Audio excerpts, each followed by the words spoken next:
നമസ്കാരം. കൊമേഴ്സ് ഫ്രണ്ടിന്റെ പുതിയ വീഡിയോയിലേക്ക് എല്ലാവർക്കും സ്വാഗതം. ഞാൻ പാർവതി മിത്രലാൽ. ഇന്ന് നമ്മൾ ഷെയർ ചെയ്യാൻ പോകുന്ന വീഡിയോ അക്കൗണ്ടിംഗ് സ്റ്റാൻഡേർഡ്സ് ആണ്. അക്കൗണ്ടിംഗ് സ്റ്റാൻഡേർഡ്സിലേക്ക് വരുന്നതിന് മുമ്പ് നമുക്ക് ക്രിക്കറ്റ് മാച്ചിനെ കുറിച്ച് പറയാം. ഇപ്പോൾ ക്രിക്കറ്റ് മാച്ചിൽ എല്ലാം റൂൾസ് റെഗുലേഷൻസിനെയൊക്കെ ബേസ് ചെയ്തിട്ടാണ് ക്രിക്കറ്റ് മാച്ച് കണ്ടക്ട് ചെയ്യുന്നത് അല്ലേ. ക്രിക്കറ്റിൽ ഇപ്പോൾ ബാറ്റ് ചെയ്യുന്നതിന്, ബോൾ ചെയ്യുന്നതിന്, ഫീൽഡ് ചെയ്യുന്നതിന്, അങ്ങനെ എല്ലാത്തിനും റൂൾസ് ഉണ്ട് അല്ലേ. പ്ലെയേഴ്സിൻ്റെ പൊസിഷൻസിന് വരെ റൂൾസ് ഉണ്ട്. ഈ റൂൾസിനെ ബേസ് ചെയ്തിട്ട് കണ്ടക്ട് ചെയ്യുന്നതുകൊണ്ടാണ് വളരെ നല്ല രീതിയിൽ ക്രിക്കറ്റ് മാച്ച് നടന്നു പോകുന്നത്. അല്ലെങ്കിൽ എന്താ സംഭവിക്കുക, എപ്പോഴും അതിൽ പ്രശ്നങ്ങളായിരിക്കും അല്ലേ. ഒരിക്കലും നല്ല രീതിയിൽ ക്രിക്കറ്റ് മാച്ച് കണ്ടിന്യൂ ചെയ്യാൻ പറ്റില്ല. അപ്പോൾ ഇതേപോലെ അക്കൗണ്ടിങ്ങിലും കുറേ റൂൾസ് റെഗുലേഷൻസ് ഒക്കെ ഉണ്ട് അല്ലേ. ഒരു ബിസിനസ്സിൻ്റെ ലാംഗ്വേജ് ആണ് അക്കൗണ്ടിങ് എന്ന് പറയുന്നത്. ബിസിനസ് അവരുടെ ഇൻഫോർമേഷൻ, ഫിനാൻഷ്യൽ ഇൻഫോർമേഷൻ ഷെയർ ചെയ്യുന്നത് അവരുടെ ഫിനാൻഷ്യൽ സ്റ്റേറ്റ്മെൻറ്റ്സിലൂടെയാണ്. അപ്പോൾ ബിസിനസ്സിൻ്റെ ലാംഗ്വേജ് ആണ് അക്കൗണ്ടിങ് എന്ന് പറയുന്നത്. ഈ ഫിനാൻഷ്യൽ ഇൻഫോർമേഷൻസ് ആർക്കൊക്കെ യൂസ്ഫുൾ ആണ്? എംപ്ലോയീസിന്, ഓണേഴ്സിന്, ഗവൺമെൻറ്റിന്, അങ്ങനെ എല്ലാവർക്കും യൂസ്ഫുൾ ആണ്. അപ്പോൾ ഈ അക്കൗണ്ടിങ് ഇൻഫർമേഷൻസ്, ഫിനാൻഷ്യൽ സ്റ്റേറ്റ്മെൻറ്റ്സ് എല്ലാം പല രീതിയിലാണ് പല കമ്പനികളും പ്രിപ്പയർ ചെയ്യുന്നതെങ്കിലോ ആർക്കെങ്കിലും ഈ അക്കൗണ്ടിങ് ഇൻഫർമേഷൻ യൂസ്ഫുൾ ആവോ? ഇല്ല അല്ലേ.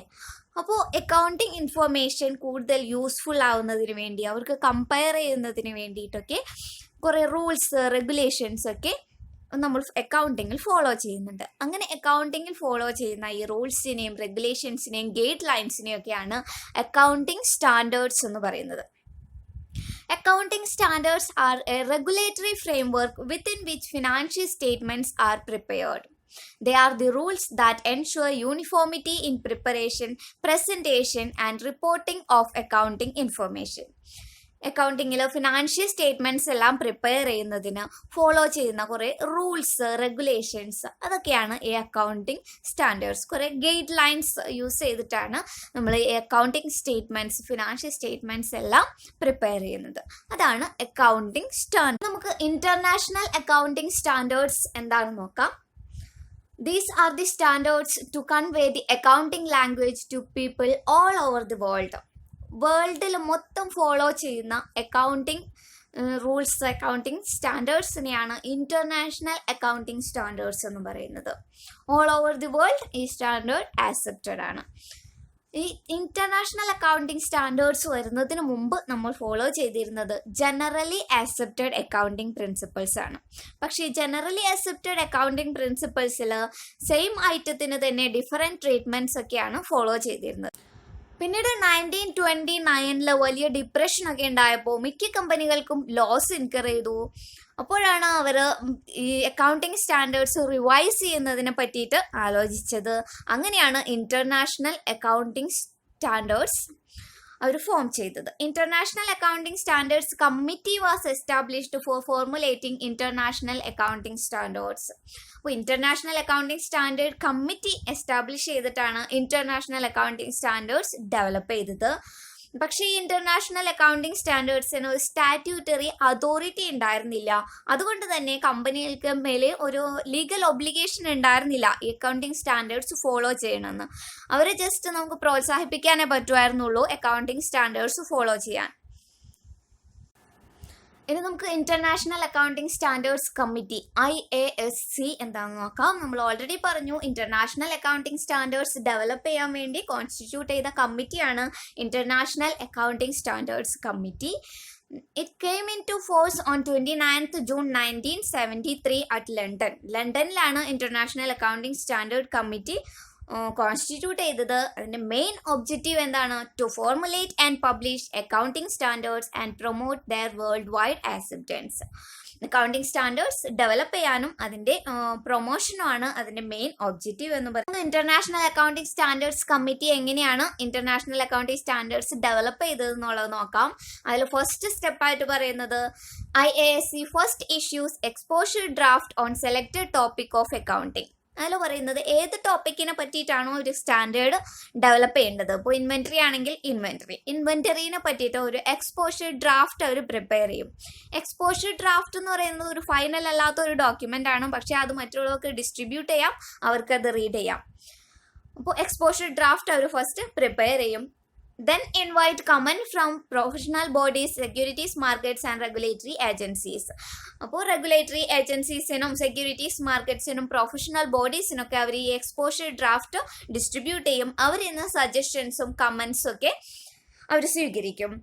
Then revise the exposure draft and issue the standards. അപ്പോൾ എക്സ്പോഷർ ഡ്രാഫ്റ്റ് ഫൈനൽ ഡോക്യുമെന്റ് ആയിരുന്നില്ല. ഈ സജഷൻസും കമൻസും ഒക്കെ എടുത്തിട്ട് അത് എല്ലാം അക്കൗണ്ടിങ് സ്റ്റാൻഡേർഡ്സ് ഒന്നുകൂടി റിവൈസ് ചെയ്തിട്ട് ഫൈനൽ അക്കൗണ്ടിങ് സ്റ്റാൻഡേർഡ്സ് അവർ distribute. Institutions engaged in accounting harmonisation at global level.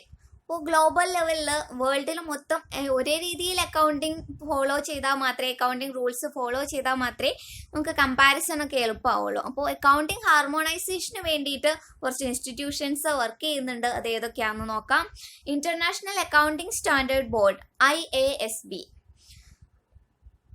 International accounting standard committee reconstitute ചെയ്തതാണ് international accounting standard board. International accounting standard board operations start ചെയ്തത് 1st April 2001 it announced that it would adopt all of the IAS issued by the IASC. അപ്പോൾ IASC international accounting standard committee രൂപം കൊടുത്ത എല്ലാ സ്റ്റാൻഡേർഡ്സും international accounting standard board accept ചെയ്തിട്ടുണ്ട്. IASB amended many of the standards, but they began to issue its own standards, which are known as International Financial Reporting Standards.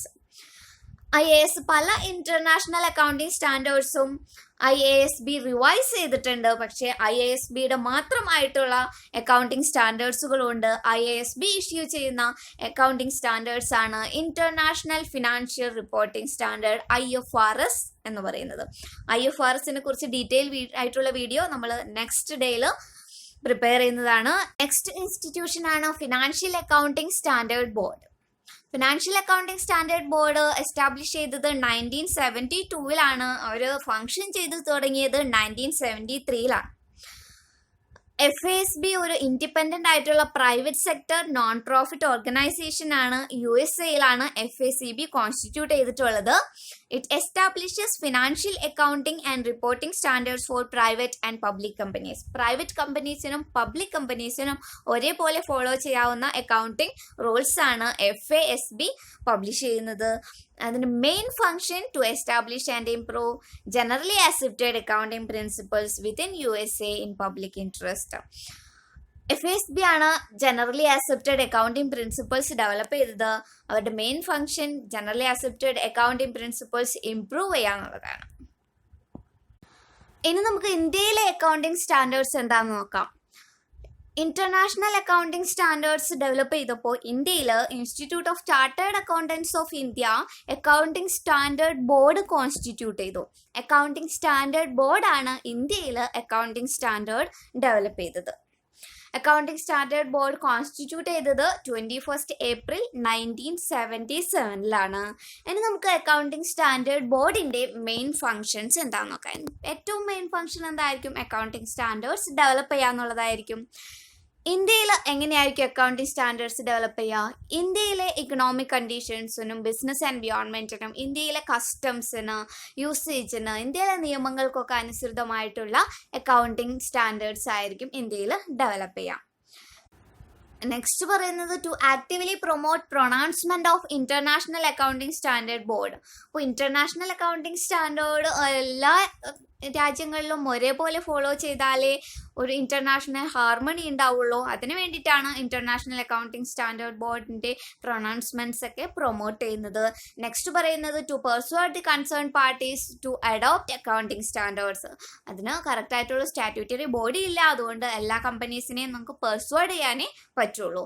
Next പറയുന്നത് to provide interpretations and guidance on issues arising from accounting standards. Accounting സ്റ്റാൻഡേർഡ്സിനെ പറ്റിയിട്ട് എന്തെങ്കിലും issues ഒക്കെ വരികയാണെന്ന് വെച്ചാൽ അതിന് correct ആയിട്ടുള്ള interpretations ഒക്കെ പ്രൊവൈഡ് ചെയ്യാം. ഏറ്റവും ലാസ്റ്റ് പറയുന്നത് to review and revise the accounting standards. ഇടയ്ക്കിടയ്ക്ക് അക്കൗണ്ടിംഗ് സ്റ്റാൻഡേർഡ്സ് റിവ്യൂ ചെയ്യുക, എന്തെങ്കിലും റിവൈസ് ചെയ്യണമെന്നുണ്ടെങ്കിൽ റിവൈസ് ചെയ്യുക. ഇത്രയുമാണ് അക്കൗണ്ടിംഗ് സ്റ്റാൻഡേർഡ് ബോർഡിന്റെ ഫങ്ഷൻസ് വരുന്നത്. അപ്പോൾ ഇത്രയുമാണ് അക്കൗണ്ടിംഗ് സ്റ്റാൻഡേർഡ്സിനെ കുറിച്ച് നമുക്ക് പറയാനുള്ളത്. IFRSനെ കുറിച്ച് ഡീറ്റെയിൽ ആയിട്ട് നെക്സ്റ്റ് വീഡിയോ ഉടൻ തന്നെ ഉണ്ടാവും. അപ്പോൾ ഇന്നത്തെ വീഡിയോ എല്ലാവർക്കും ഇഷ്ടപ്പെട്ടെങ്കിൽ ലൈക്ക് ചെയ്യുക, ഷെയർ ചെയ്യുക. ഇതുവരെ ചാനൽ സബ്സ്ക്രൈബ് ചെയ്തിട്ടില്ലെങ്കിൽ സബ്സ്ക്രൈബ് ചെയ്യുക. താങ്ക്